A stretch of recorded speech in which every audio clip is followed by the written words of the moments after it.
Alligator skins are prized for bags, belts, and other luxury items, but there are a group of farmers who say they are raising the reptiles for their skin, their meat, and conservation. I went to an alligator farm to get a rare behind-the-scenes look at one part of the process and talk to farmers and state officials about mixing capitalism with conservation.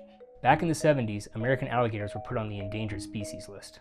Around that time, scientists in Louisiana came up with this idea to use commercial alligator farms to try to rebound their numbers. We realized that mortality was so high on alligator hatchlings, we could afford to collect eggs, raise a certain portion of those on farms, and then return a smaller portion to the wild. And in doing so, that gave economic incentive for landowners to protect the alligator eggs on the landscape because they could sell them for alligator farming and ranching and still maintain a growing population of alligators.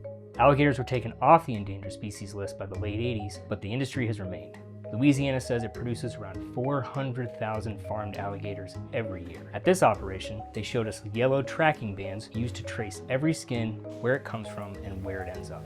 Not all conservationists support this idea. The driver in those industries is profit. And so you don't get the long-term animal protection that you really have to have true successful conservation.